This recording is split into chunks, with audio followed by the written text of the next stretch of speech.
Dave from Airsoft Obsessed, and today we're going to be taking a look at the Sharps Brothers Jack 9.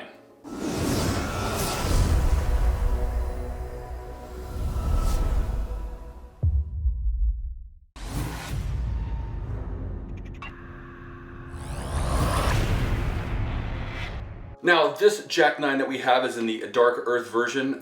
This is the SBR, or short barreled version. There's also a shorter version, which is referred to as the PTW, or PDW, excuse me. So this one is the SBR short barrel rifle. This is a collaboration between EMG, which is Evike's custom wing, and Aries, obviously licensed by Jack Bros. So in the last year and a half or so, it's no surprise that the cool thing, or the trendy thing to do, is to break out with the smaller pistol caliber SMGs and rifles and whatnot. So this is another entry into that whole realm that you have, like the ARP9, the TK45 from KWA, even the Chris Vector, which is probably like the first SMG, and even going all the way back to the regular old MP5. This is the latest iteration that has kind of this skull lower, so you're going to notice there's going to be a lot of skulls kind of themed out in today's quick look at this Jack 9. So this is a collaboration between EMG, this is Evike's custom wing, and Aries. So this will come internally with that Aries EFCS programmable gearbox that many of you have become familiar with. This is capable of doing multiple firing modes, including burst, but it does require that external programmer. If you have one, great. If not, they're not too expensive if you want that added functionality. You are going to notice right away, or one of the things that I noticed right away, is it's got one of these arm brace stocks. Now, I personally haven't seen anything like this on an airsoft gun as of yet. I could be wrong, but this is the first that I've seen it. This just kind of, living in California, gives me chills at the whole arm brace workaround for real firearms, but I'm not even gonna get into that. But what I will say, that unless you've got some really tiny old arms, there ain't no way that that's getting on that meat hook thing, I guess. I don't know. Yeah, fail for me. But then again, I'm not an average size guy, so maybe if you're an average size person and not a walking Sasquatch, maybe that'll work for you. But for me, no go. It does have multiple locking positions. The one that's all the way out actually isn't too bad for a guy my size. So beyond the obvious stock being something different that we haven't seen before, one other thing that you may not notice, or may not notice at least right away, is the angle of the grip. There has been a few companies who have kind of trended to getting to a more vertical, or more true to what a real AR grip would be, instead of what we've had for many years with like the Tokyo Marui version 2 style, where that will come out a little bit more of an angle, or pronounced angle. And the other thing too is, and hopefully we can see this, is that this is a slim grip. So again, harking back to trying to get more realistic to what a real AR grip would feel like, this is much slimmer than, say, your standard AEG pistol grip, because of two things. One, because they reworked the gearbox to work the angle a little bit different, and two, and probably most importantly, they developed a new slim motor. This is a 15 turn slim high torque motor in here. But anyway, you're going to notice that the grips on these are pretty significantly different as far as the angles go. And then again, if you can see here, even the width on these is going to be definitely different. Like I said, you may not notice it right away just by looking at it. You're going to notice that, whoa, this grip is different. My hand doesn't have a tendency to kind of hit up in here. Another thing hiding in all of this is the fact that this whole front end is quick change. So you pull, you turn, and bam. So if you are somebody who likes to travel very light or compact and doesn't want to take everything with them when they go airsofting, or you can literally break your airsoft replica down. This, a mask, some gloves, some BBs, bam, in a backpack, not a problem. Makes just a grab and go, if you're kind of a grab and go airsofter, a lot easier. What I do is I end up packing enough for 3 or 4 weeks worth of airsoft, when in reality I'm playing a couple hours. But again, if you're one of those minimalists, you like taking things very short, sweet, and to the point, you can't really get much better than this. I am told that there will be different length uppers available, purchased separately, that you can swap out between something small for CQB or maybe something a little mid-length for open field play. All right, so now I got this all put back together. We're gonna go over battery space. The battery space in this, for being the type of back end that it is actually pretty good. Your handguard off, and you're gonna have an end cap here for your buffer tube. Now, just kind of a word of warning that this piece here actually detaches the whole back end to access the quick change spring, because again, with the Aries gearbox, it does have that quick change capability, which makes it nice.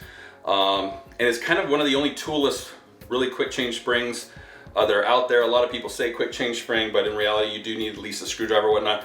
This, all you're really gonna need is just some sort of Allen key to kind of push the spring guide in to turn to pull it out.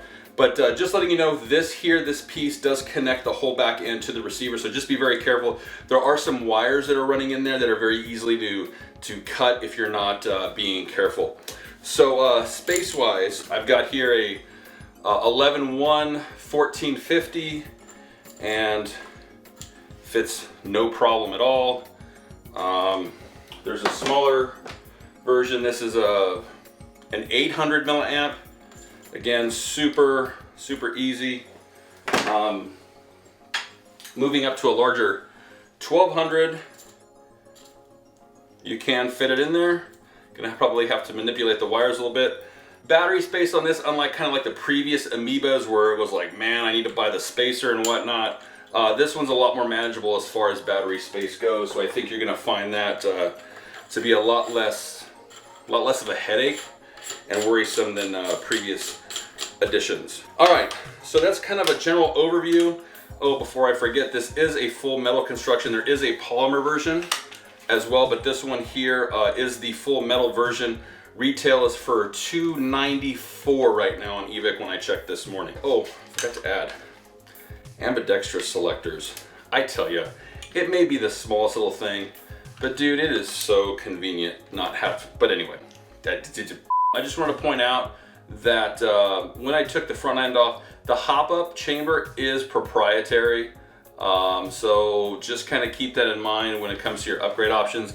There might be aftermarket ones. I'm just unaware of them at this moment in time, but in taking that off, that hop-up unit is definitely proprietary to this system.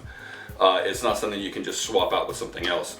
So that's kind of a brief overview of the outside. Let's see how it does on the chrono.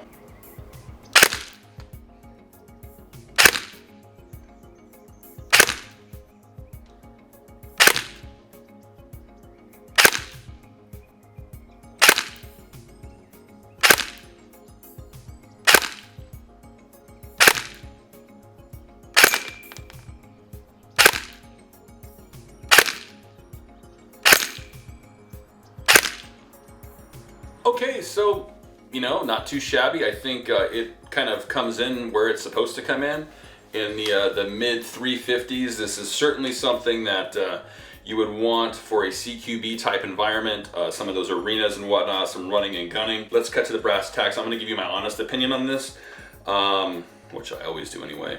It's not like I get paid.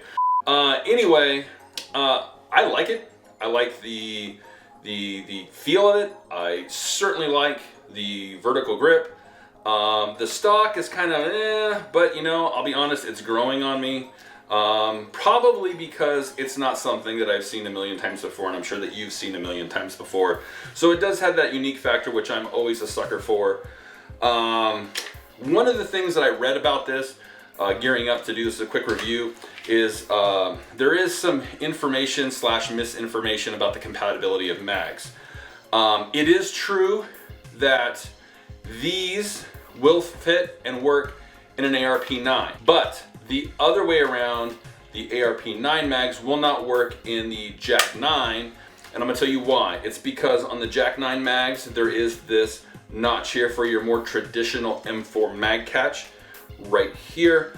On the ARP-9, the mag catch is behind the mag well in front of the trigger. So that is why, like if you can see on these mags, there is a notch in the back. So that means it'll work in the ARP9, but the ARP9 mags don't have this notch, they only have the notch in the back. So you can fit them in the mag well, but there's no way that they're gonna stay. So I just wanted to clear that up because I did see some people who are rightfully confused and maybe a little upset online as far as that goes. Mag capability wise, I'm really not a fan of having to go out and buy a bunch of new mags every time I get a gun. So that for me is kind of a meh, you know, not too cool about that. But if I were playing some CQB stuff, if I weren't huge and fat and slow, this would be really fun to run.